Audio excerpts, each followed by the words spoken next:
welcome to Bay Sunday. I'm your host, Elizabeth Wenger. Frank Malicote is off today. We love to hear from our viewers, so if you have a show idea, you can head to cbssf.com. You'll see the number there on the bottom of your screen. You can click on Connect, and you'll get information and links to our email, Facebook, Twitter, the works. Our first guest this morning searched for purpose after surviving a heart attack and then breast cancer. So Karen Baldwin, she travels alone to South Africa to teach in a rural Zulu elementary school.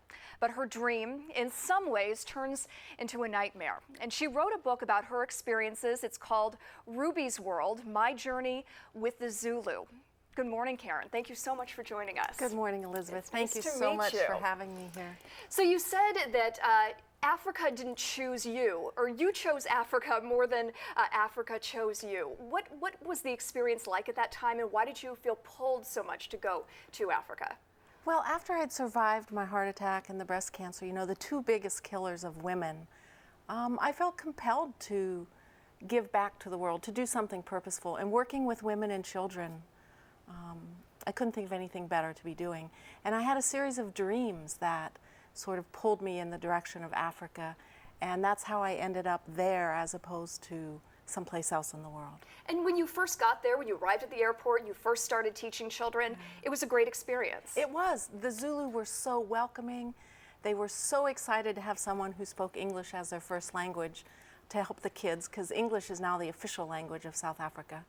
And I lived with Ruby, her husband Mahambi, and they were so gracious and warm, and I was thrilled to be where I was teaching the kids. So when did things start to change? Things started to really shift when Granny died. Granny was the matriarch of the entire Ndlela clan, Mahambi's mother. And so as the wife of the eldest son of the clan, Ruby was then obligated to take over the role of matriarch for the whole clan, and things really started to shift. In what ways? What did you see? Well, I think that she had to start answering to the clan in the rural areas in a more traditional way. You know, Ruby saw herself as this very modern, westernized woman, and in many ways she was. But when she assumed the role of matriarch, she had to go back to being a traditional woman, following the traditional ways. And I think she started to answer to some of the elders. And having a white person living in her home wasn't real popular. And so what does that mean? I've read that at some points you felt like your goodwill hit a breaking point. My goodwill hit a breaking point one Thursday afternoon when they threatened to kill me if I didn't leave.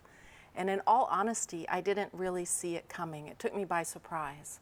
I had seen little signs that it was getting tense. It's like when you go to visit somebody, you know, and you're all really polite and nice, and everybody holds it together for a while. And then you have to start being real. And when that point of being real came about, I think my presence bumped up against their culture, their society in some ways that made them very uncomfortable. So what do you take away from all this? Would you go back to Africa now? I would go back in a heartbeat. I would do it differently. I wouldn't go alone again. I would take someone with me. It was very isolating to be there alone in the middle of this culture that spoke primarily Zulu and to not know the language very well. And having somebody with me to help me process the events going on around me would be really helpful. But I would give anything to go back and see these kids again, work with them, see a lot of the women again. They're very strong, powerful, capable women, and I'm eager to be able to help them. What was it like writing this book? Was it cathartic in some ways? It was. I have to tell you, I cried buckets writing this book. You know, reliving all of the good memories that I wish had lasted longer, and then reliving all the painful memories that, you know, tragically did not turn out the way I had hoped. So yeah, it was very cathartic. It gave me a lot of insight into events that took place while I was there that I didn't necessarily catch in the moment. So it was a good experience. And really, you take some responsibility now, looking back for what happened. I do. I promised myself before I left home that I would not interfere in their culture. It was my intention to go to teach English and to be an observer and to not try to change the culture. And a lot of what I expected, which was the inequality between men and women, I witnessed, and I did a pretty good job of, you know, just watching and not trying to change too much. But at the end, towards the end, they started, at the school that I was teaching at, they started starving the kids as a way to punish the parents.